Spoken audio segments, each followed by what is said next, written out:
Yeah, we put together 3 good weeks on campus before we left. We were all focused in our own ways, and it came through at the match play. I mean, we just focused on our short game, which was important around concession, that golf course, and we executed it, and it showed. We pretty much took care of our first 2 matches early, and then from there, I mean, we kept going against Iowa, and Iowa's a good team, and we barely snuck past them, and then Illinois gave us a little trouble, but okay, just keep going. I don't have any more. Just as a team, how much confidence does it give you guys kind of moving forward in the spring? Obviously the first competition you guys have had since the end of the fall season. Yeah, it'll be tough to come back here to the snow for a couple weeks, definitely. We're going to Houston in 2 weeks to duel with Penn State. It'll be tough to keep the momentum going from this match play, but if we keep focusing on the things we've been focusing on campus, we should be taking another step forward here in the next couple of weeks. You personally went 3-1. Can you just talk about your play and kind of what was working for you? Yeah, I spent a lot of time working on my short game, especially my putting here in the last couple weeks, and I executed it pretty well down at the match play. And when you can make your short range putts, you should be able to win some matches, and I was able to. It was a great week for us. I mean, we played well as a team. We fought hard around a really hard golf course, and we just kept going, kept fighting to the end, which proved great for us to get wins against big teams. Having not being able to play outside very much during the winter and then coming out being your first competition so far in the spring, how much confidence is going to take you guys into the deep into the spring season?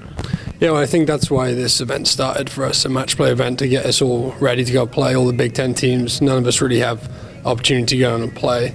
We had a good opportunity to go to Naples last weekend and play alumni match, which is also great preparation for the season coming up. And personally, just for you, what's the kind of the difference you have to take in playing a match play event versus playing a stroke play event?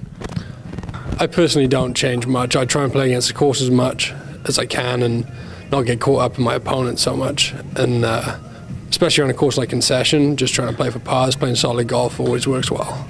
And playing in the number 1 spot, going 3-1, can you just talk about your play over the 2 days? Yeah, I played great. The course sets up well for me, hitting it straight a lot, hitting a lot of greens, and chipping and putting's critical around there too. It's a really hard golf course, and I mean, it's just you've got to keep battling. You can't give up.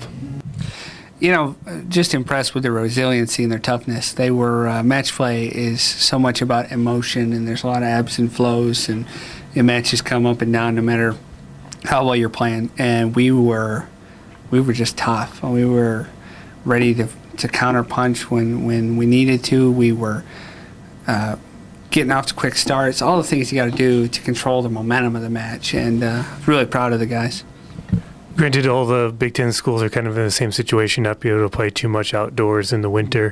Can you just talk about the way that the team responded to that, just playing for the outside for the first time in the spring? Sure. Well, obviously it helps. We had our alumni match in Naples last weekend, which we're allowed to do through the NCAA, so we got out a little bit, but you really got to be disciplined about knowing the differences between practicing in here and what it's going to feel like when you go out there.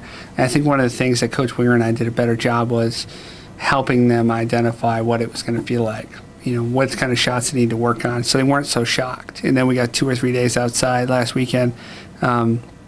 They took in a lot of data and made some adjustments pretty quickly. Can you just talk about the importance of the way Matthew played in that number 1 spot, kind of setting the tone for everyone? Yeah, Mose is tough. He's a tough competitor. He got, in the second match against Northwestern, he's playing one of the best players in the Big Ten, and he was 3 down through 4 holes, which is pretty insurmountable lead. And I just, I told him I just knew you were going to come back and win. There was no doubt in my mind. I don't think there's any doubt in his mind. That's what he's built through his determined focus and effort. He's buying into all the things we've done, but he's also remembering all that work and saying, I know I'm ready, even when things don't go well. And he's a preeminent leader for us right now. And even outside of him, you had contributions from everybody in the lineup. Can you just talk about the play from 1 through 5? Yeah, Gareth, who hadn't played for us in a couple years, really, in the starting lineup. hard to really put into words what that kid's done, coming off a serious accident in April where he was laid up most of the summer. And getting himself right, and he's still got some knee issues. He comes out, wins 2 matches the first day, gutsy matches, a lot of emotion. So he was kind of our catalyst. He got out there first and got the momentum. And then, Dan Ellis, I've been giving him a hard time a little bit, just joking with him, but Dan Ellis is back. Like, Dan Ellis played so well last year, and this fall he struggled a little bit, and right now he looks as good as he's ever looked. So those 2 guys kind of led us, and Carson Castellani was our little bulldog, hitting it down there 250, 260 down the middle, kind of wearing guys out. So we set up well for match play.